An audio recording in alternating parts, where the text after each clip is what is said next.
In October of 1994, a man from the Internal Revenue Service named Arthur Finch drove his government-issued Ford Taurus 47 miles from the regional office in Harrisburg to a farm that did not, on paper, make any sense. He was 32 years old, had been an auditor for 6 years, and believed with absolute certainty in the clarifying power of numbers. The numbers told him that the 188-acre property owned by Elias Thorne, age 68, was not a business. It was, according to the precise definitions laid out in Section 183 of the Internal Revenue Code, a hobby. This finding, delivered with the impersonal confidence of a man who trusts his system, carried with it a demand for $14,872.41 in back taxes and penalties. It was a sum that would have broken the farm. What Arthur Finch did not know, and could not have known, was that the farm's defence was not in its current ledgers or in the arguments of a lawyer, but in a single, folded, carbon-copied tax filing from 1971, resting in the bottom right drawer of a desk made from the wood of a white oak that had fallen on the property a century before. Let me tell you about the farm, because to understand the fight, you have to understand the ground it was fought on. The Thorne farm, known to the county registrar simply as Parcel 7B, but known to 3 generations of Thornes as Stony Ridge, was purchased in 1874 by Elias's great-grandfather for the sum of $2,200 in gold coin. It was not prime land. The soil in the upper 60 acres was thin and littered with glacial till, rocks that had to be pulled by hand and mule and stacked into the stone walls that still marked the property lines. The lower fields were better, richer bottom land along a creek that was prone to flooding every 15 or 20 years. It was a marginal place, a place that demanded a specific kind of attention. It could not be forced into high yield, it had to be coaxed. Elias Thorne had worked this land since he was old enough to carry a feed bucket.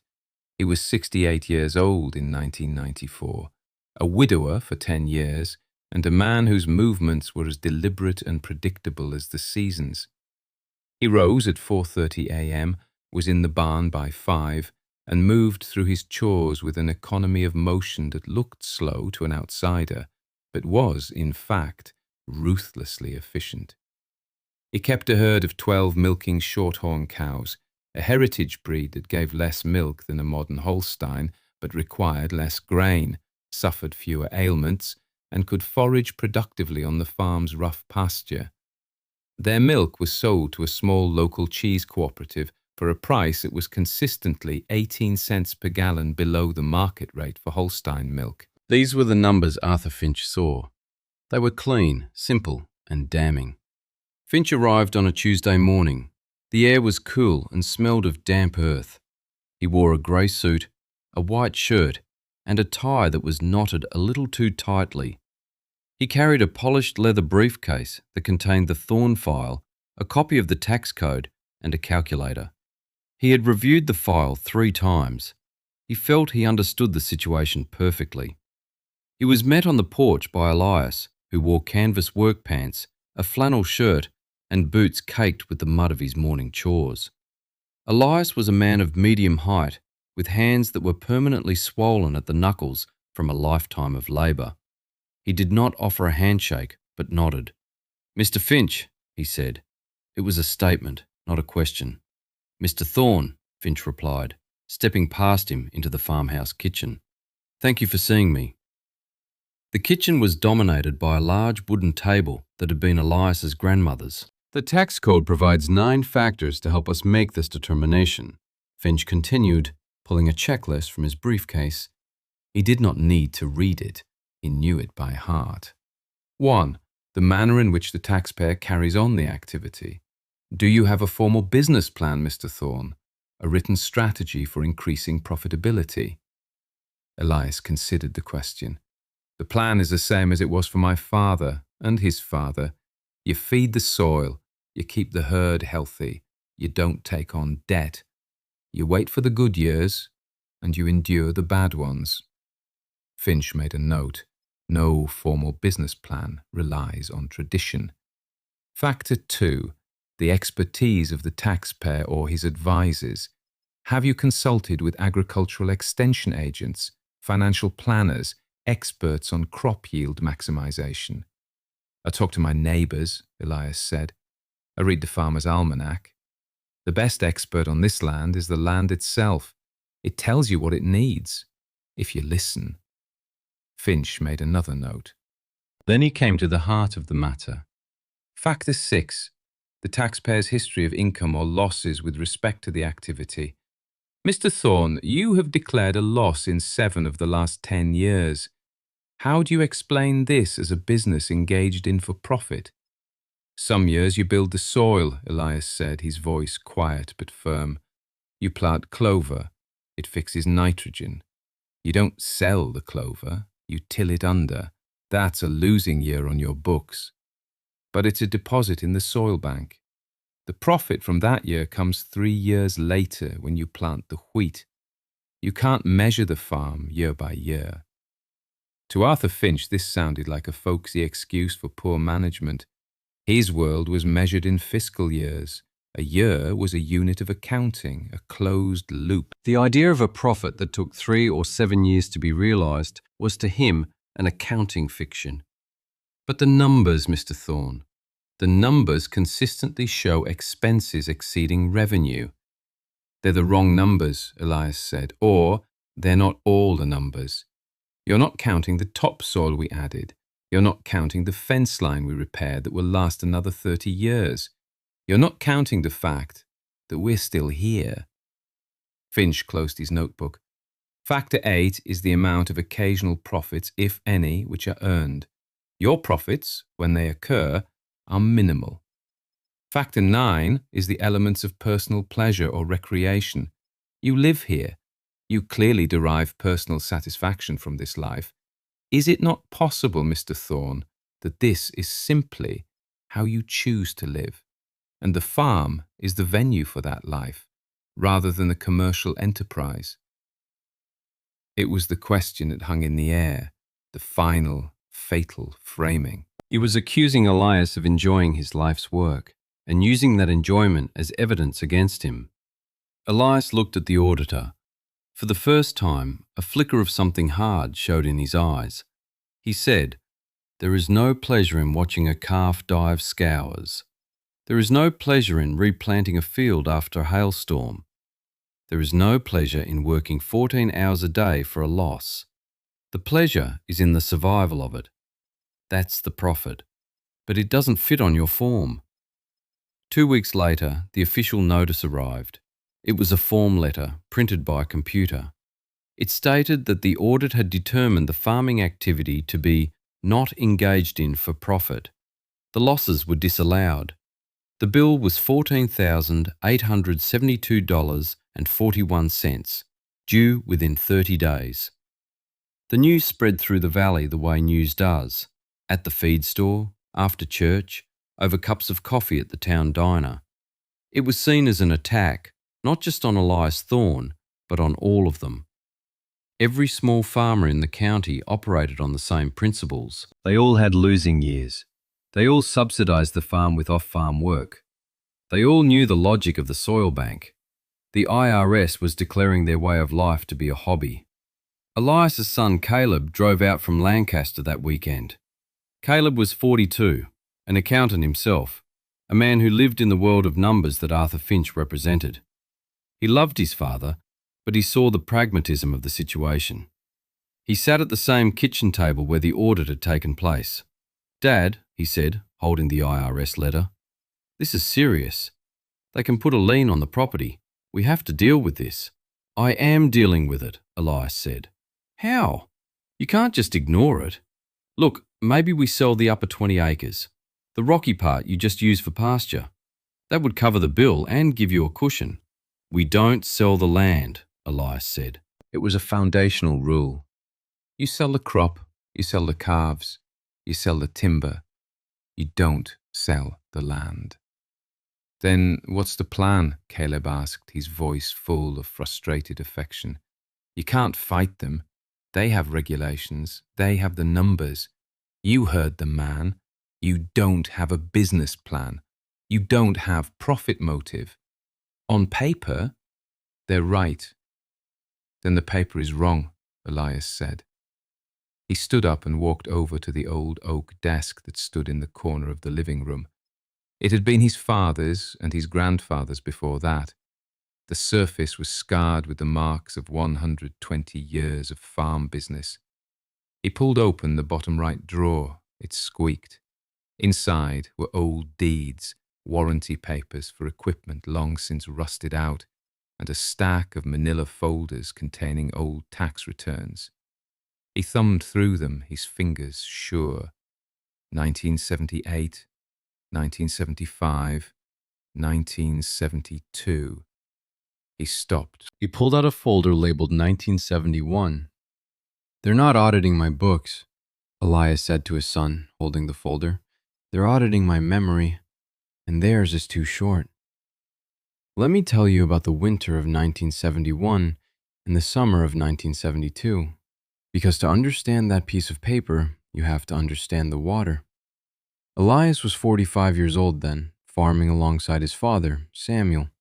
Samuel Thorne was a man carved from the same hickory as his son, but harder.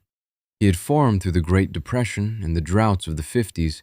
He believed in two things, the grace of God and the unforgiving mathematics of compound interest. He hated debt more than he hated bindweed. The winter of 71 was a good one. They had a profitable year. Not by much, just a few $1,000s, but the hay crop was strong, the price for milk had ticked up 4 cents a gallon, and they hadn't lost a single calf.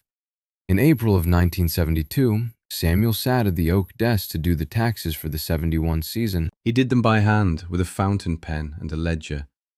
But that year, he did something different. He was 73 years old, and he was thinking about the future, about the farm passing to Elias, and about the world that seemed to be speeding up, a world of accountants and lawyers who didn't understand the rhythm of the land. So, he wrote a letter. It was 3 pages long on simple lined paper. He titled it Addendum to Schedule F, a declaration of business intent and multi-generational strategy. He attached it to his Form 1040. He made a carbon copy, just as he did of the tax form itself. The letter was a masterpiece of practical philosophy. It was Samuel Thorne explaining his business to a government he assumed was populated by clerks who had never touched soil. He explained the 7-year crop rotation in painstaking detail. He wrote, "In years 3 and 7 of this cycle, this farm will intentionally post a financial loss. These are the years we plant legumes and plough them under. We are not selling a crop in these years. We are investing in the factory itself, which is the topsoil. A banker who fails to maintain his building is a fool. A farmer who fails to maintain his soil is a sinner." He explained the logic of the milking shorthorns. A modern Holstein is a fragile engine for turning grain into milk. It is profitable in a stable system. Our system is not stable. It is subject to the whims of weather and markets. The shorthorn is a less efficient engine, but it is a durable one. It can survive a rough winter on hay alone.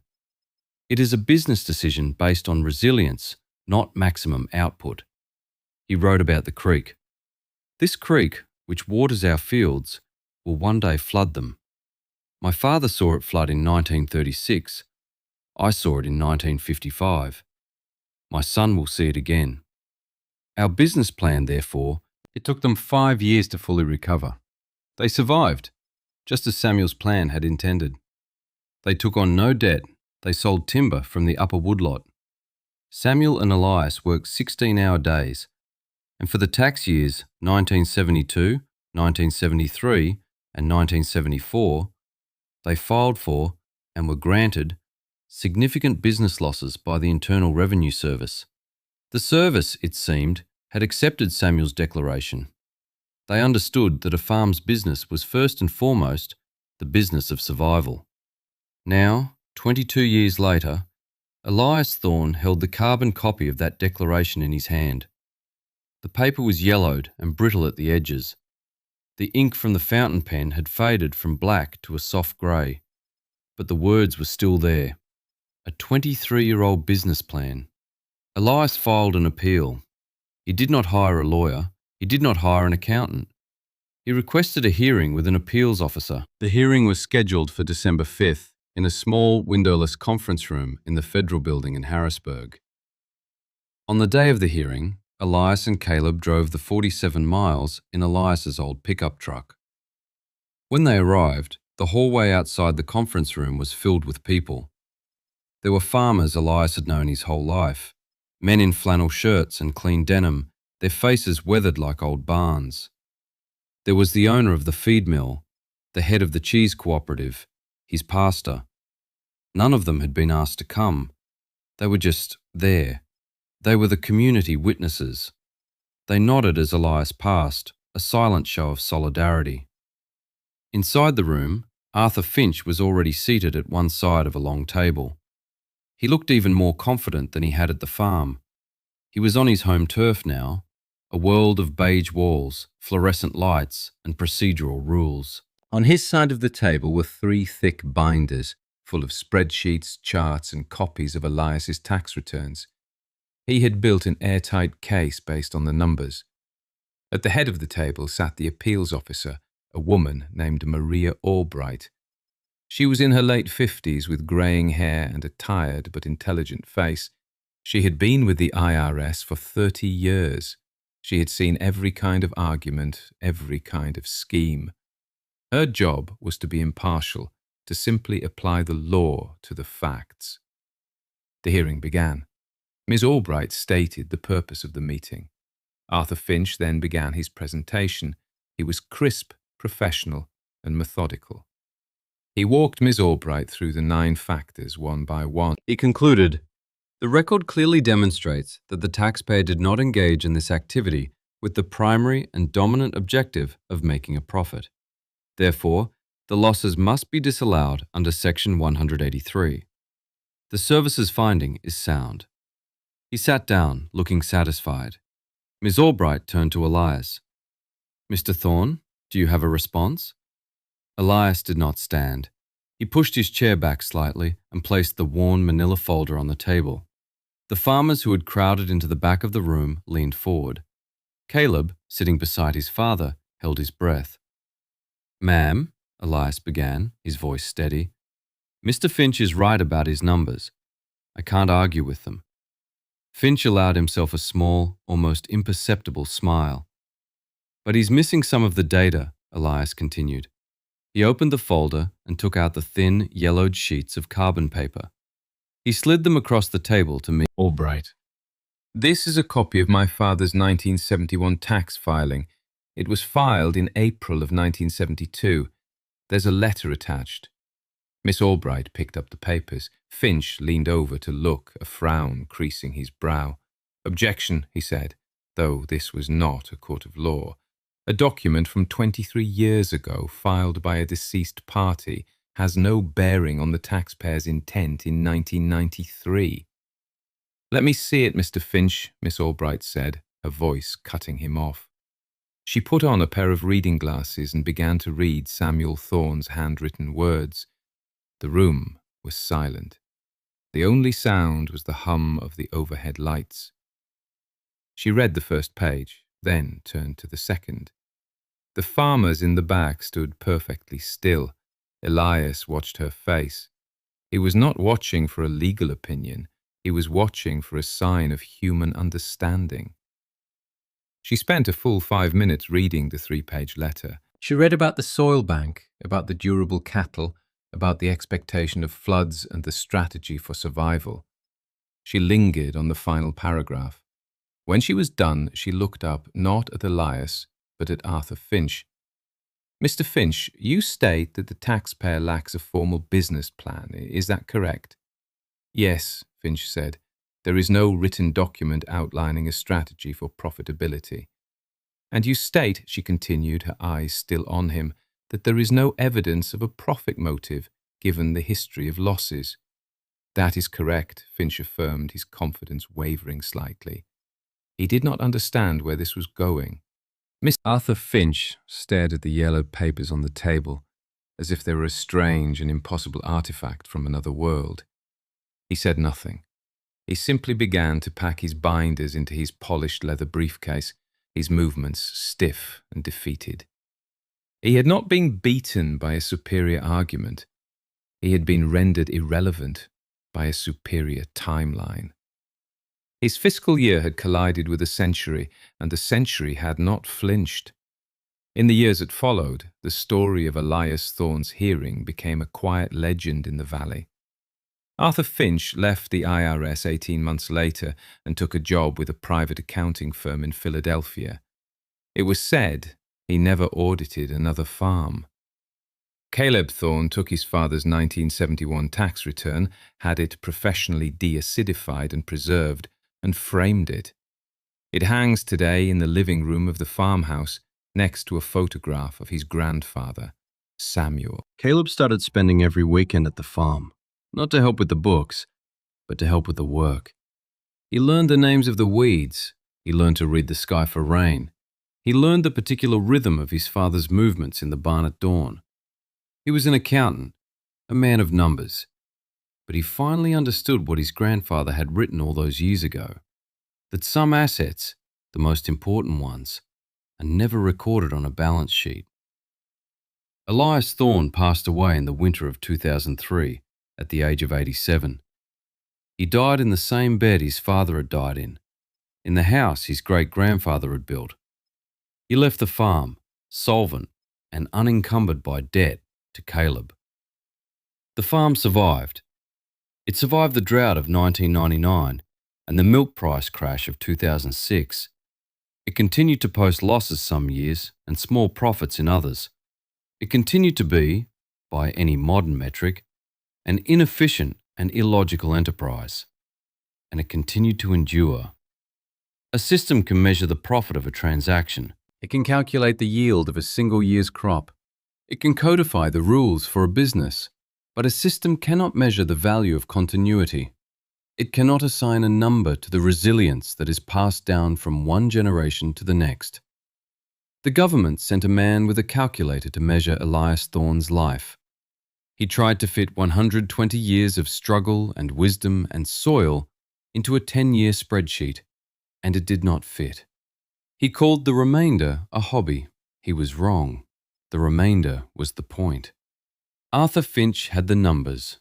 Elias Thorne had the story. And the story is what remains when the numbers are forgotten.